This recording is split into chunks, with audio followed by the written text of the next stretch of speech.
bermanfaat, silahkan.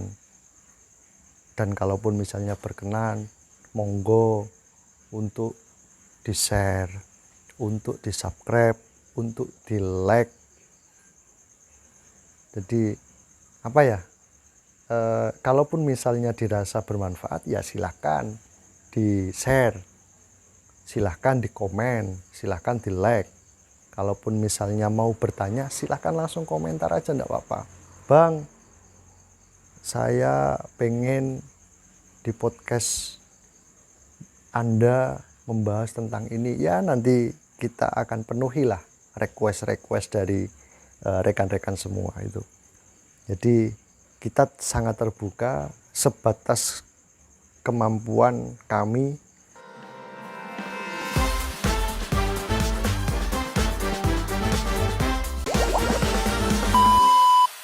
Assalamualaikum warahmatullahi wabarakatuh.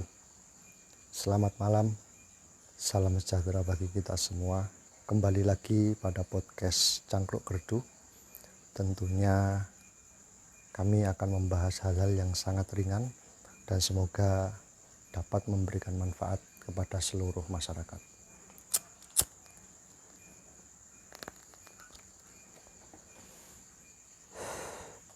Malam hari ini kami tidak akan membahas terkait dengan hal-hal yang sifatnya serius, tetapi lebih pada hal-hal yang tidak serius. Tentunya karena saya orang hukum dan saya berprofesi sebagai lawyer, sedikit banyak kami akan memberikan informasi terkait dengan hal-hal yang berkaitan dengan hukum.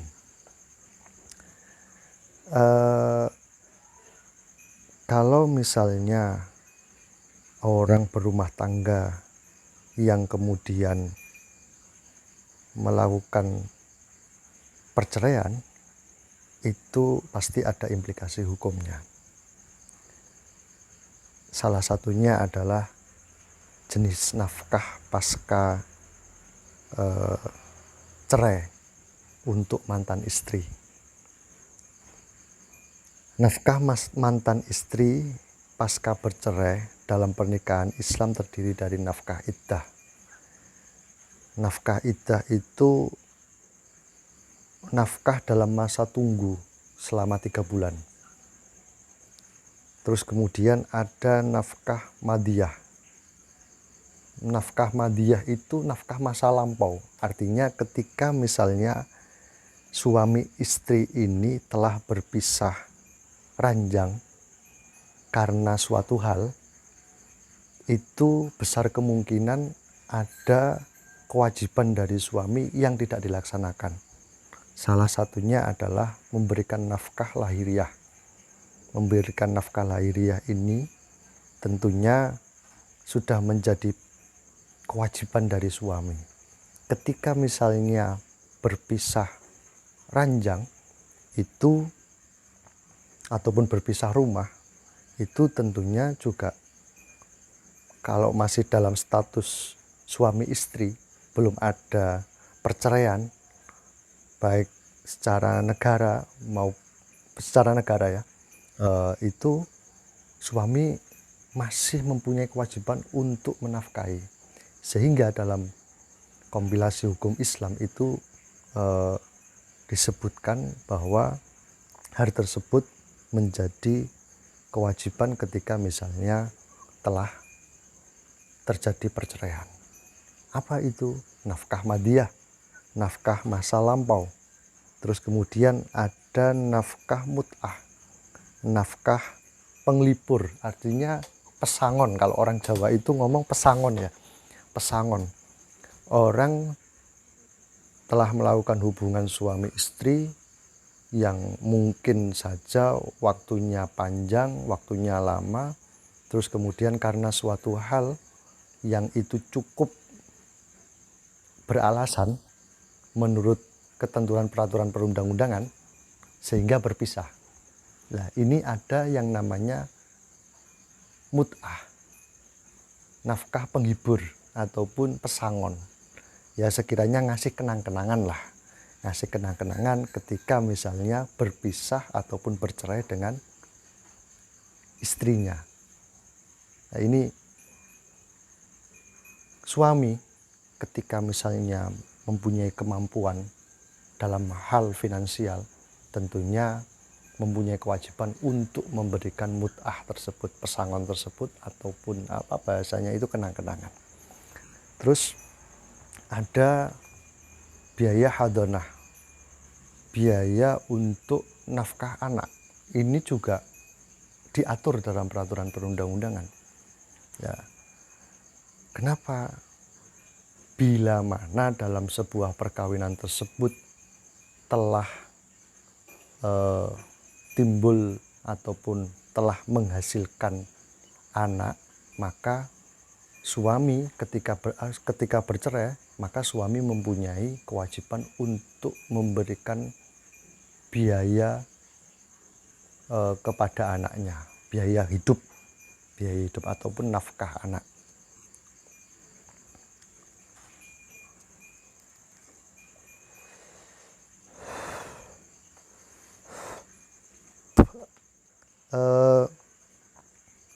Hal ini tentu perlu kita juga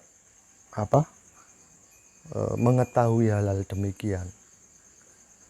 Agar apa? Agar kita tidak serta-merta melakukan tindakan hukum karena sebuah percekcokan, karena alasan yang itu sifatnya karena emosional yang kemudian menimbulkan sebuah perceraian, dan itu telah diputus oleh pengadilan, sehingga ada konsekuensi hukum nih bagi suami. Konsekuensi hukumnya apa? Konsekuensi hukumnya adalah memberikan nafkah pasca cerai yang meliputi 4 hal tadi. 1, nafkah iddah, masa tunggu itu tadi selama 3 bulan. Misalnya dalam 1 bulan itu biasa dikasih 1 juta, maka selama 3 bulan itu berarti 3 juta.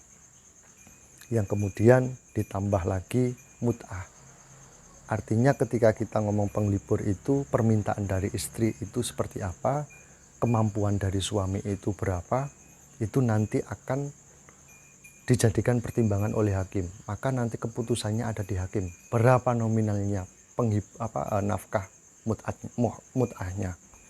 Ketika misalnya hakim memutuskan mut'ahnya itu ada 2 juta, ya berarti nanti akan diberikan kenang-kenangan berupa uang nominalnya 2 juta. Sesuai dengan kemampuan dari suaminya, mantan suaminya. Yang ketiga ada madiyah. Madiyah ini nafkah lampau. Misalnya berpisah ranjangnya ataupun berpisah rumahnya itu selama 6 bulan. Selama 6 bulan itu katakanlah tidak pernah sama sekali dikasih nafkah, maka suami mempunyai kewajiban untuk membayar nafkah lampau ini tadi. Misalnya 1 bulannya 1 juta kali 6, karena 6 bulan berpisah. Artinya sesuai dengan kadar kemampuan dari laki-laki nanti akan disesuaikan dan akan diputus oleh hakim. Yang keempat ada nafkah anak. Tentunya nafkah anak ini berlanjut bukan hanya 1 bulan ataupun cuma 3 bulan, 4 bulan, tetapi sampai ukuran batas waktu dewasa. Batas waktu dewasa ini tentunya setiap tahunnya nanti akan memberikan penambahan yang disebutkan dalam keputusan hakim itu tadi. Entah itu 20%, entah itu 10%, nanti yang dapat mempertimbangkan dan memutus perkara itu berapa adalah hakim. Tetapi para pihak antara suami dan istri ini mempunyai kewenangan untuk mengajukan, untuk memberikan sebuah informasi, sebuah dasar, sebuah alasan kepada hakim, sehingga hakim dapat memberikan pertimbangan-pertimbangan yang kemudian kesimpulannya adalah pada waktu musyawarah majelis itu ada nanti yang namanya keputusan. Nah, disitulah ketika kita bicara jenis nafkah pasca cerai untuk mantan istri, itu apa saja? Ada 4 itu tadi. Kiranya kita berbincang pada malam hari ini itu ringan-ringan saja, yang saya kira rekan-rekan semua juga patut untuk belajar terkait dengan hal yang demikian.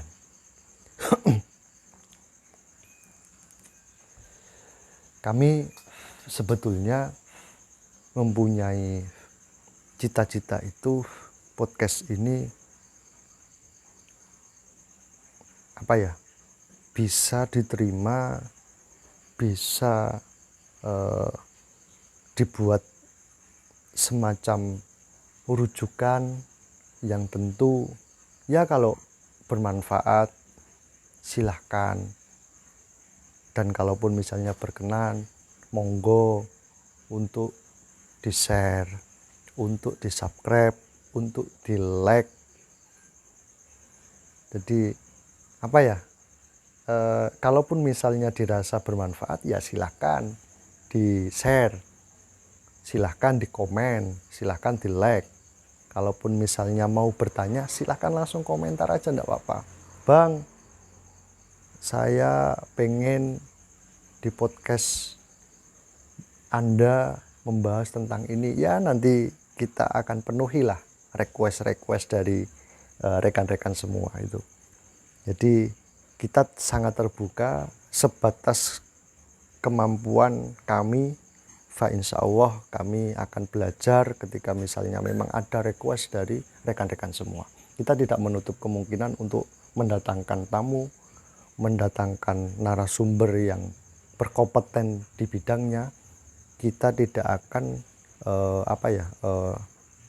menutup kemungkinan untuk mendatangkan tokoh-tokoh yang sekiranya penting. Terima kasih, itu kiranya yang bisa kami sampaikan. Kurang lebihnya mohon maaf. Assalamualaikum warahmatullahi wabarakatuh.